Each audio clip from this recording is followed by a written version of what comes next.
Hi, I'm sitting with Sam Pinzone, a consultant chef. Sam has worked in the hospitality industry in the last 16 years now. Sam has worked with some high-profile chefs such as Neil Perry, Jack Ramon, and Jeff Lindsay. Sam has worked, managed, operated, and consulted with several hospitality venues, several cafes and restaurants, and currently working with Cafe Heide at the Museum of Modern Art. Sam, thank you for coming, for being here today. No, thanks, Mike, for having me. I really appreciate that. No worries. So today we're going to talk about how do you market yourself as a chef. What are the key things that you do to put yourself out there,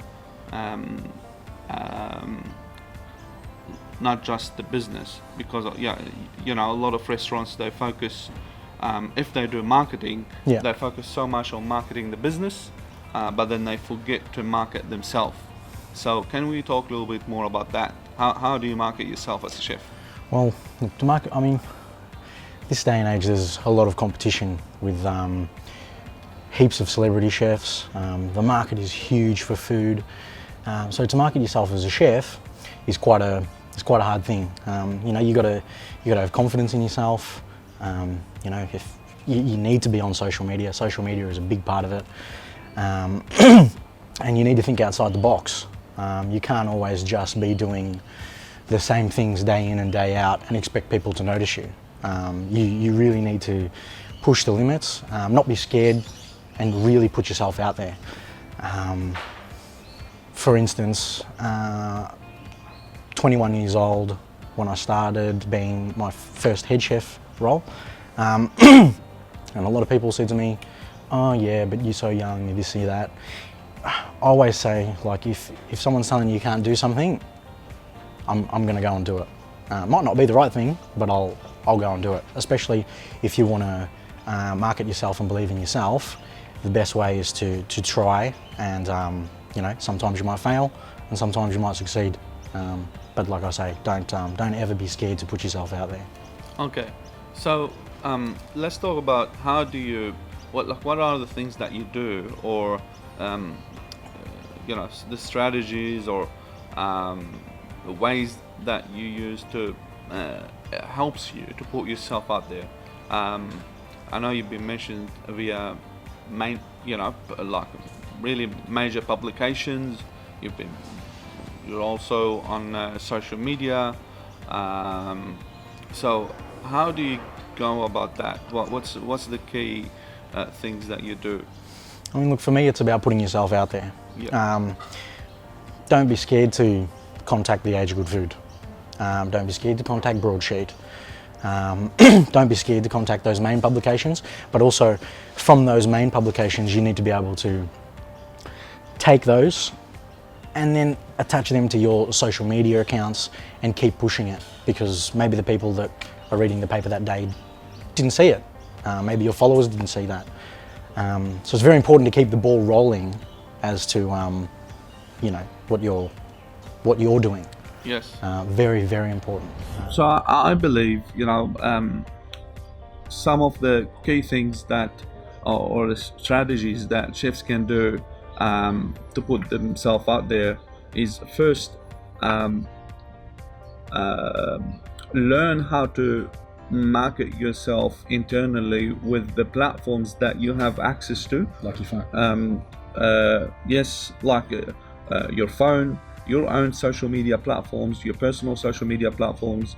You can even have your own personal website, not just your restaurant website.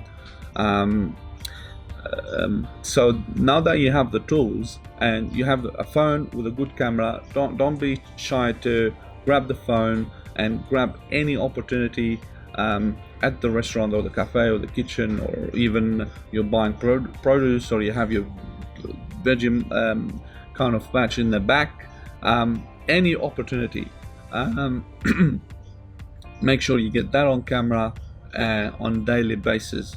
I know some chefs that hate seeing themselves on camera, but that doesn't mean people hate seeing you. Actually, people, you'll be surprised how many people would be like, will really appreciate what this chef is doing, and you kind of create your own kind of following, plus your restaurant or cafe following. Yeah. You know, this is the one way to build yourself as a chef, and also obviously end up growing your own business and any kind of as an external platform. Definitely. Additional platform.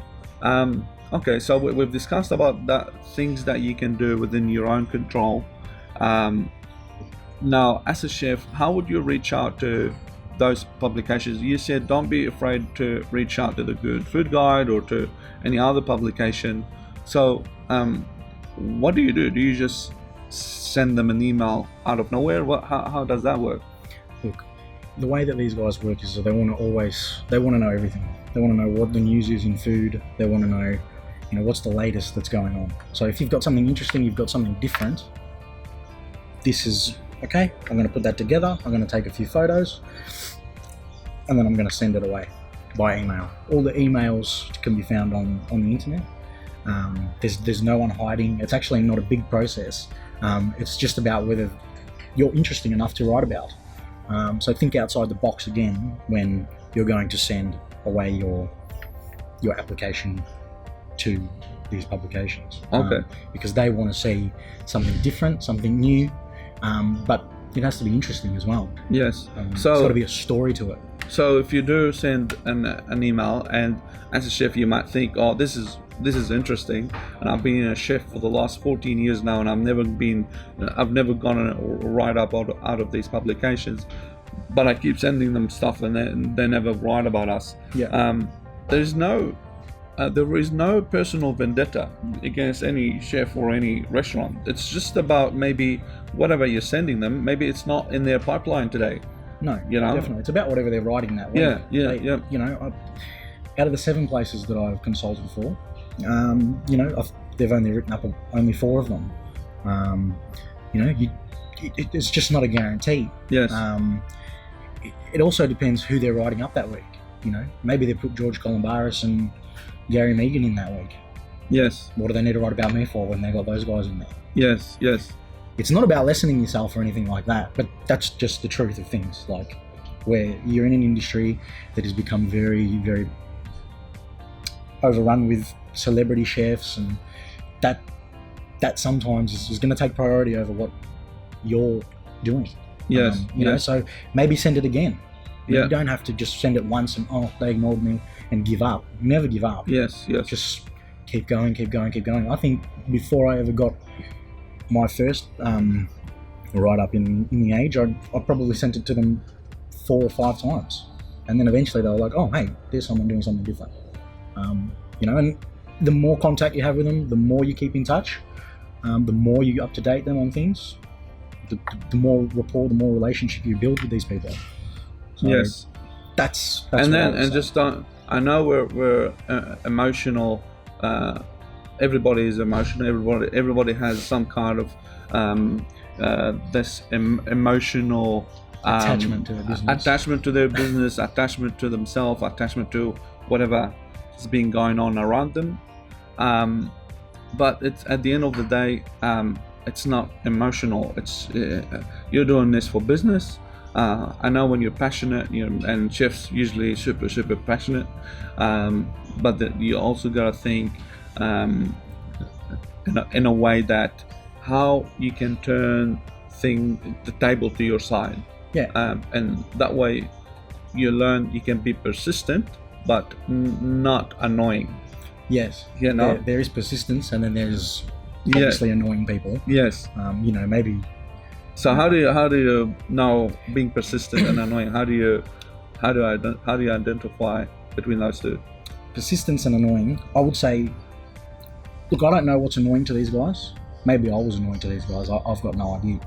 But the way that I would say it is if you've put everything together and you've got everything for them to see, and you're not hearing back from them, and you've read their write-ups, and you've read, their publication that week, and maybe it wasn't that, maybe you thought, well, yeah, I could be in there. Just, you could just keep trying.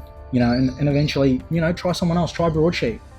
Maybe Broadsheet will write about it first. If Broadsheet writes about it, maybe the agent will pick it up. You know, try a different avenue. Don't just keep going back to the same thing. Yes. Try something different. Try something new. You know, you don't just repeat yourself every day. Yes. That's the worst thing for a chef to do. The other strategy that I believe it's very strong is, instead of being under the mercy of other publications, is focusing on your own platforms and investing in your own platforms and really putting yourself out there. It will make you more attractive to those publications. And you can tag them in there. Yeah, you can. As you can tag them, and plus they're watching. I mean, everybody is watching. You would be surprised and amazed who's watching you, but they do watch. And if they believe you're being you're too shy, you're just interested in a write-up somewhere, and you don't want to do any of the work, they're usually not interested in this kind of people unless you come up with something like really super interesting and exciting. Then they can't ignore it. I mean, there's a chance.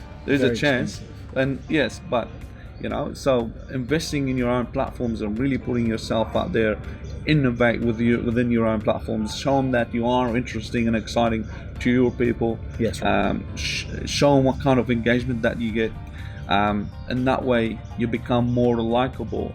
That's right. To those certain people. Yeah, definitely. Sam, let's talk about running a profitable kitchen. You know, we could talk about running a profitable business, but there is 200 million things we can talk about, which we don't have time to talk about today. Yes. So maybe let's narrow this down a little bit more, and let's talk about how to run a profitable kitchen.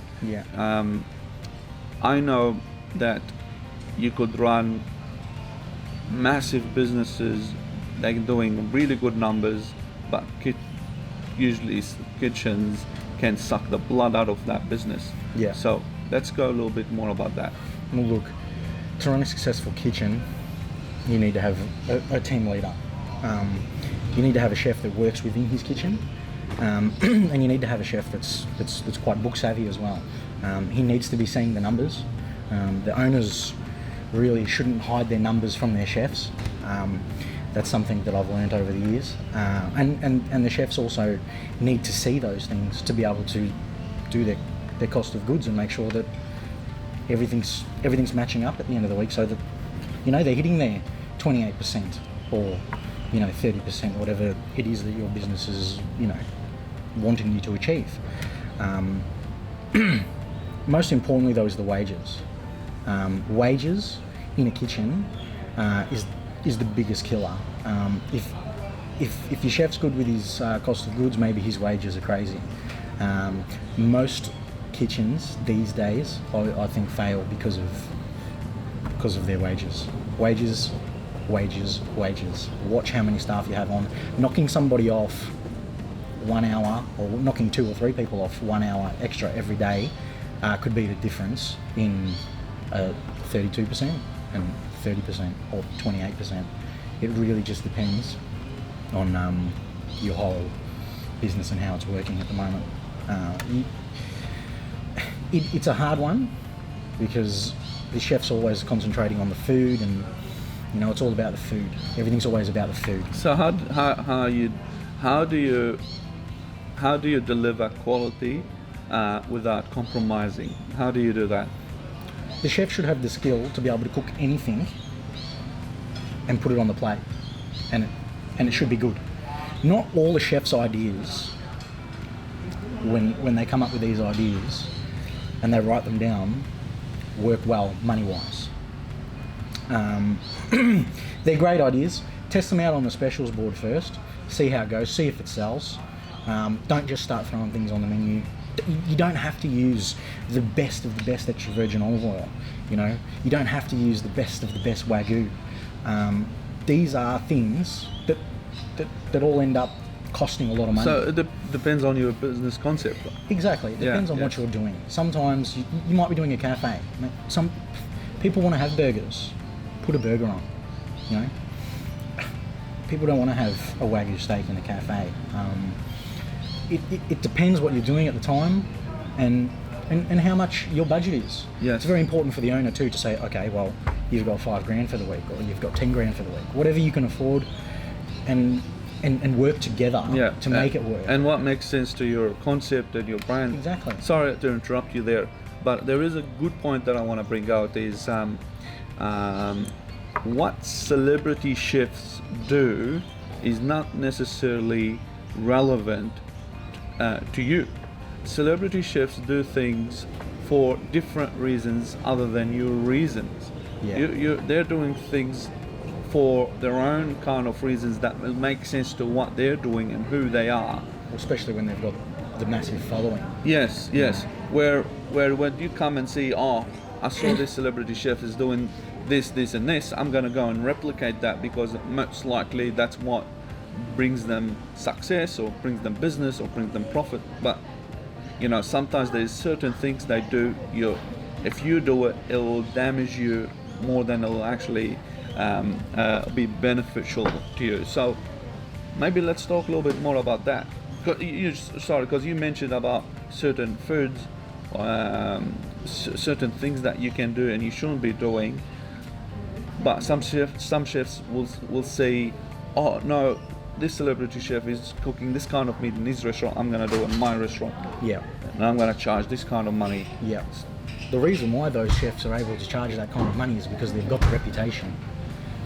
Without the reputation, you can't charge. And the turnover. Exactly. They've got the turnover as well. Yeah. But most importantly, you know, for celebrity chefs to put steaks on the menu at $110, people are expecting that when they go there. When they come to your restaurant or just any other restaurant, they're not expecting to pay $110 for a steak for maybe somebody they don't know. And that's not to say that, you know, nobody and whatever, but that's the home truths. Yes. You know, that's the real deal of it. You know, celebrity and reality. Not that the celebrity is not reality, but it is in business terms. Yes. These chefs can do anything they want. They've got the money to do it. They've got the backing to do it. You may not have that within your business. You're better off doing smaller scale stuff, being creative, and trying different things instead of trying to follow what other chefs are doing, other celebrity chefs are doing. What they're doing is not necessarily a win for your business. Yes. So you could ask yourself, the question is, okay, I like what this chef is doing. Will it make sense in my concept? Will it make sense to my business? Or how can I do something similar on a smaller scale that makes sense for my customers? Yes. For my followers. What's going to bring them through to my door? Yes. And then the other thing is, maybe it does, your customers would like it, but is it going to be profitable? Are you going to have return on investment? Are you going to have turnover? Or is it just, yes, you know your customers will absolutely love it, but at the same time you didn't really get any benefit out of it? Yeah. You know, I think sometimes too you have to weigh up, you know, how much you're going to spend. You know, you do need to have the marketing aspect to it, and then there's, you know, what you're going to put in your pocket as well at the end of the day. So those things have got to weigh up, and they got to be equal. You might say, okay, well maybe this month, you know, we're going to do this dinner. We might lose on this, but this is what we're getting in marketing. So it's a marketing strategy. Or, you know, you might want to focus on how can we do marketing and still make a profit from it, or at least break even. So it's very, very important that your costs are together. Yes. Without those, like at the end of the day, you're all there to build a business. Yes. Without the business side of it, you're not there, the chefs are not there, the floor staff aren't there, nobody's there, nobody gets paid, your business will shut down. Yes. And well, you brought out a very good point, talking about marketing. Kitchens today, I believe they should take marketing as part of a major kind of thing to be calculated. as part of their kitchen expenses, because it's becoming so noisy today to talk about your business, try to get attention or pursue customers to come to your place. So and marketing is not cheap.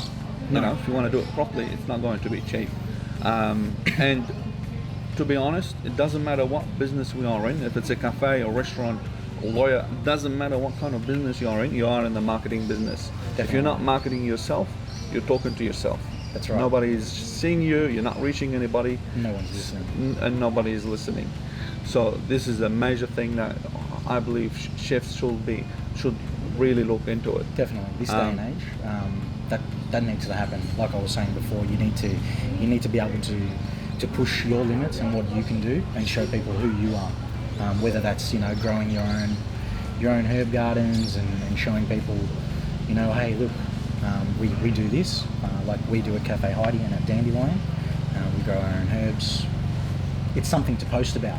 Yes. It's quite nice to see the chef snipping his own herbs and picking his own flowers, and that's something you can post about. Might be minimal, but it's something you can do. Sam, thank you for being here today. No worries, Mark. Thanks for having me. No worries.